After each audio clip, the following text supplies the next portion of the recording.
kugira ngo ubu ngo cibi twiganira ngufata amajwi hari ikibazo tuganiriye ufata amajwi kugira ngo zubwo nguko kugira ngo bigende gute oya nta kibazo no kwiganira bisanzwe nese cibi amazina yawe nuko witwa witwa ndese yewe nitwira go Pascal Hagiye nta kibazo nabijimije ntabwo nawe tabikora nitwira go Pascal nese cibi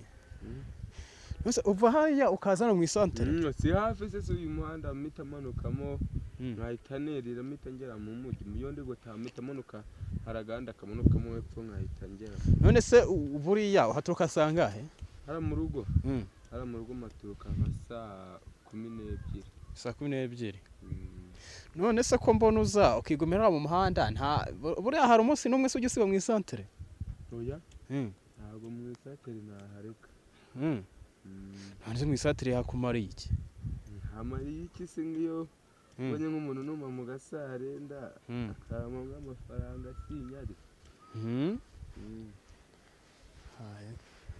hajya hakareba bakita ngo iki kano n'akarere ka Nyamagabe nese cibi rwa mukuru Rwanda urawuzi oya ese nawe uyoberwa ko oya ntawuzi ntabwo nawe uyoberwa ese ubwo niyo nayoberwa Kigali nese ko perezida uramuzi yitwa nde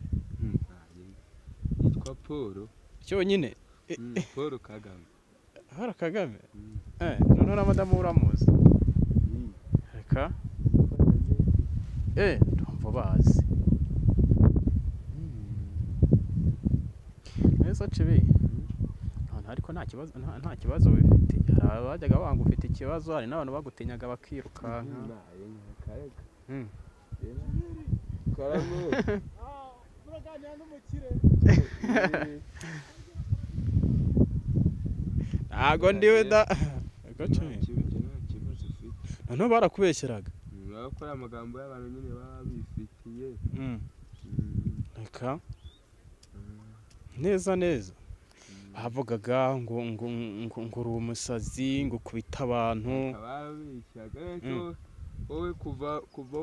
ukoreba igihe gishije uri no hari umuntu wigeze ubona nge serera nawe ntawe usibye rimwe nigeze kuba nkumva ngo wateye ni warateye ibiye umuntu oya ahubwo abanyeshuri nari ndi kujyana amazi ya Kerema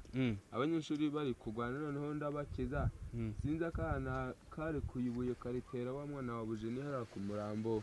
bahita babeshyira hatari ngewe ndika ese cibi ko ari igihe mama wawe ni hari mama wawe simbizi yeze kuza bangara ashaka gufotoza gufotora iranga ni hari iranga muntu yawe yagira ngo njye kwifotoza kwiranga muntu ariko nari fotoje iranga muntu iri mu rugo reka iranga muntu iri mu rugo ese ko wafashe iranga muntu hakiri kare none se wagwiza imyaka wagira imyaka yiranga ngo se cibi hari imyaka 12 ufite ntaye nka je mfite imyaka 20 aya ntayo ufite none se ari wowe na mushiki wawe mukuru ninde wawe sinatani ngewe ndikase ko ari umuhererezi wo muhira reka none mukurikirana